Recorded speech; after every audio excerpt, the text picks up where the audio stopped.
So Mosquiat, and I'm sitting here with F.A.M.E TV. Let's get it.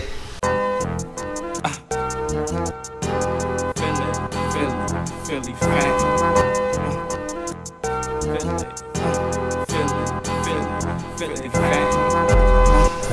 So side, I mean, you know we go back. I knew you for a minute ago. Before I even knew you was on some rap type time. You know what I mean? So let's start from the very beginning of your story. You know what I mean? What part of the city you originally from? I'm from the before we get into it, right? I want to shift things a little bit. Let me spit for them real quick because you asked some questions and they ain't really gonna have no interest. They ain't really gonna care about my answers for real. Until they know what I can do, you feel me? So I tell them some shit like, oh, we live? In case you ain't know, nigga, I'm side. I got on my jewelry, heard you rob niggas. Don't lose your life over this watch, nigga. I just wanna get money and shop, nigga. Can't no chick break my heart, I lost my pop, nigga. I spent 6 on a Gucci tee with my crazy ass. I bust one trap and I made it back. Y'all niggas bust one gat and think y'all gangsters. Know why them hoes y'all, you know why them hoes think y'all corny, y'all too anxious. Them chicks y'all be loving, they be butter. I'm ignoring her DM, you trying to fuck her. You Chris ass nigga, you trying to tuck her. You post a bitch every Wednesday and say you crushing. And spending all this money got her mad at me. I'm headed to the jeweler right now, actually. Now we can get into some questions. That's a little something. Alright. So yeah, tell the people what part of the city you come from in LA. I'm from the county. Delaware County. By way of like West Side though, like growing up, that's why I played around that on the West Side. But you know, I was raised in the county. Okay. So since though you was in the county and you play in Philly a whole lot, speak on, you know, the differences, what it was like coming up out there in comparison to here. It was really the same for real because I was born in the pit. You feel me? I moved to the county when I was 10.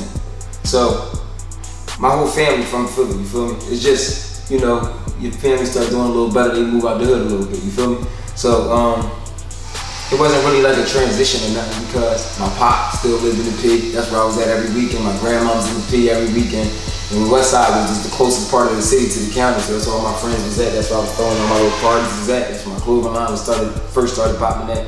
You know, all that type of shit. So it wasn't really much of a transition and nothing to adapt to. Okay. And I remember the last time I seen you, which was a minute ago, was in the studio with Quilly. Picture me leaning in a Beamer, fresh out the dick, fresh out the cleaners. Yesterday's Dickie on, fresh out the cleaners. You hopping on Froggy and get popped with that Nina. New wave, don't get the bootleg. Smoking purple, sipping purple, this ain't Kool-Aid. And sometime after that, when he was doing the County Boys thing, he was basically saying he was helping me with the graphics, or he was the graphic designer. So speak on like how y'all first connected and how y'all started working together. My man, that's my man. I used to live on Main Street when I was young, so we go way back. Like that's like my family for. So we go way back with that type of shit. And then you know, clothes shit, and music shit, all that just was authentic and genuine because that's my man for real. He called my mom aunt, that's my man, you feel me? Alright, so you was doing graphic design and all that initially before the music and all that? Well, music first, bro. The music was first. The music, I've been rapping since I was 10, so the music was first. And I've been I got music out before I had clothes out. It's just the clothes shit was like I just went harder with the clothes shit because I seen better results from it faster. So the clothes shit was, you know what I mean? The clothes shit just took off way quicker. So let's get into the clothing line thing, the love your face. I seen you was pushing that real heavy. I seen a lot of people showing love. So you can speak a little bit on that, like how long you been doing it, and you can also shoot some names out, like for people that support it and rock it and all that type of stuff. Love Your Face started in 2011. That's my second clothing line, and that's 2011 until now. Still currently moving. It's doing good. It's a positive message behind the brain. You know what I mean? It was something that people wasn't doing at the time. Got a lot of support from a lot of the local people. You know what I mean? I focus on the local people, the regular people. You know what I mean? The big names is like a blessing. It's a blessing. You know, and I just look at it as an extra. I like touching the people, but you know, Meek put it on. It's in Meek videos. He came home in it. The P&B niggas, they put it on. Rockin' Mean. Bow Wow, 106 & Park, Tierra Marie, Lisa Wu, Tahiri. This shit be going on and on. Thug, Young Thug, so many people. It's a whole host of people, like a whole bunch of people. Everybody, a lot of people. Lucci, all the rappers and all that. So they be wearing it. Okay. So getting to the music a little bit more. Like I said, when I first heard it, I didn't really know you for the music, but then I started seeing, you know, as time progressed. More recently, like I seen you putting up little Instagram vids and you freestyling, and you actually getting love from different people in the city. One of them, like Bugsy, was showing you love. You actually did like a little freestyle drawing together on the Instagram. So did you know him before that? Speak a little bit on that. Like, did you just reach out? Bugsy had just posted me. He posted me one day. And the crazy thing is, right, a little story about that.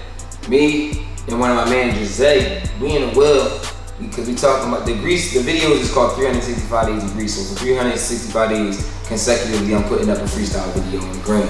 So it was catching some steam, but we just brainstorming like what we need to do to make this shit pop. Like, so we like, you know what we need to post this shit? Like, we need Bugsy to post this shit. Cause the city already respect him for freestyling on Instagram. Like, they respect him for it. He the guy for that shit. So we like, we need Bugsy to post that shit. So the next day, we driving and shit. I forget where we was in a turnpike coming down from New York and shit. We driving.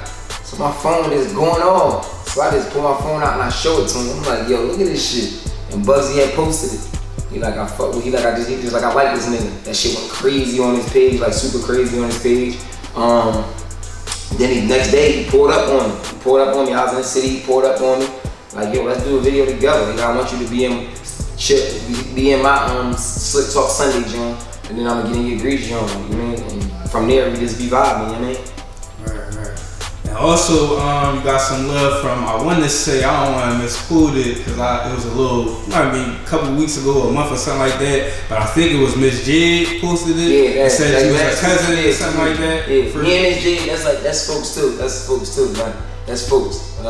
And like, a lot of it be coming off the strength of me being an artist, you feel me? Me and Jade, my uncle is Jade's manager. So, Jade knew I rap forever. We got songs from forever ago, you feel me? We got songs from a long time ago. So that's my folks, like, you feel me? That's family for real. Yeah. Okay. So you got the Grease project that was supposed to drop this Friday that just passed. There was some issues you had. You had a nice little build up, anticipation for it. So you can speak on like why it didn't come out when it was supposed to come out. Yeah, what it was, the cover, we submitted the project. Project went through cool, but it's like they didn't catch it at first. But the Grease logo that's on the original cover is from the Grease movie, so they rejected the cover for copyright reasons. So we had that was on like iTunes and all that type of stuff. Exactly, all the platforms rejected it because of the cover, copyright. So we had to pull back, redo the cover, resubmit the cover, and then get a new date, you feel me? Okay. So that's pretty much where y'all at with it now. Yeah, that's where we at. By the time this come out, hopefully it'll be about to come out, or it'll be out already. Exactly. It's real soon though, like within days or you feel me, a week. You mean shit like that. It's coming. Right. It's coming real soon. Alright, so as though you come from the DVD era, even though you wasn't necessarily present in it as much, know what I mean? But you was around and you know people that been around, and now you making yourself more known these days in the social media era. So speak on like, what's your thoughts on that era as far as artists trying to come up with what they had to do and the stuff that you gotta do now? Back in the DVD era, I probably was on like, what I probably was on like 3. I probably was only on like 3 DVDs. I was on like Concrete Jungle Jones. I was on like one of them. I was on like some Top Class Jones. I was on like a couple Jones, but back then, I don't know if it was because I wasn't hot enough then yet or what it was, but back then, I feel like it was harder to get on them platforms and get noticed by them platforms and on them platforms than it is now. Like, I just felt like that's how it was back then. Like, I don't know if it's because a nigga could watch me day to day now and just fall in love with, along with the rap, they can fall in love with who I am and Yeah, I mean, just shit I do. Like back then, all you had was the motherfucking DVD. Like that's all you had to know a nigga. So it was hard to get on that shit with nigga. I used to be blowing big star phone and all them niggas up. With the little numbers they put on the back of the DVDs, I used to blow them numbers up all the time. Leaving voicemail full. I used to be wild, man. That shit was hard, bro. It was hard. I think this shit a lot easier now. A lot easier. Alright. So speak on that note, because you said it's a lot easier. Speak on the difference of the style of rap, as far as like here in this region, how it changed with the newer times and how you feel like you fit in that, where your music fit in that for somebody who ain't never heard it. Like, how would you describe it? I feel like I be hearing a lot of people say like they don't be liking what's going on in hip hop now because you know how the little young niggas, they got their own wave and shit. My take on that be, I feel like hip hop ain't really changed. Like the music is gonna always elevate, but like niggas that rap, first off, I always tell people this, niggas be like, oh, these niggas be all the mumble rappers. No disrespect to nobody that do no type of music. I love all music. But when we talk about hip hop and we look at who on top of the game, it's not mumble rappers, it's niggas that really rap. There's no mumble rappers on the top of the game. So you talk about numbers, you got Drake, a nigga that can rap his ass off. J. Cole, nigga that can rap his ass off. Kendrick Lamar, a nigga that can rap his ass. These are the only rap niggas going platinum. Motherfucking, these other mumble rap niggas, they're not doing them numbers. So I feel like as far as hip hop is, I feel like the shit still is in a good state. It's just other shit added to it. Should it be a subgenre? Yes. But it's not. You gotta deal with it. But that shit is just in addition to it. Don't listen to it, because this shit is still here. It's still here. Just go listen to it. That's my whole thing with it. So I'm not really upset at the way hip hop is or nothing. And I feel like I fit in to the mode of exactly what's going on. Like Philly shit, like a Meek Mill. You feel me? Like Meek fit into the mood. He fit into the mood of this and this. Meek is like the gap of this and this. You feel me? He the gap with the niggas that's just trap rap and mumble rap, and the niggas that's hip hop rap. Like he the gap with that shit. He can do it all. So that's why I feel like I fit in that and shit. Like I got records and I really can rap. So I don't really be dwelling too much on the state of hip hop right now. Like that shit, it's cool with me. Like state of hip hop is great. I like where it's at. Alright, so for the people tuned in that's not really familiar with you like that, just to briefly explain, even though you already spoke a little bit on it, but briefly explain like why they should pay attention to you. It's a lot of people in Philly coming up right now making some noise, a lot of people on the East Coast in general. So why should they pay attention to you? Why should they listen to what you got to say? Cause I got the look and got the damn sound. Got on all this water like I can't drink. Just because like it's different. It's what's going on. It's good. The music is good. Bar for bar, I feel like ain't nobody fucking with me. Song for song, I feel like ain't nobody fucking with me. And when it comes to music shit, bro, like I'm gonna just put it out there that I'm real confident in this music shit. I'm really confident. So like when I say bar for bar, nobody fucking with me. Music, song for song, nobody fucking with me. I be meaning that shit, and I'm be willing to be called out on that shit at any time. At any time. If a motherfucker think a rapper is hotter than me, let me know. Introduce me to him. And if I feel like he hot enough, I ain't a nigga that's gonna act like, see a nigga that's real hot and be like, oh no, he ain't hot enough because I really feel like he real hot. I ignore corny niggas. And when I feel like a nigga is worth coming, I don't give a fuck how many followers you got, how many none of that you got. If a motherfucker come for me and he hot enough, you deserve it. You deserve a little shine. People need to hear that. I know what I'm gonna do to you, but people need to hear that. So if a motherfucker think he hotter than me, then that's why you should listen to me. Like, ain't nobody fucking with me from. That's why you need to listen to me. And the music is backing them statements up.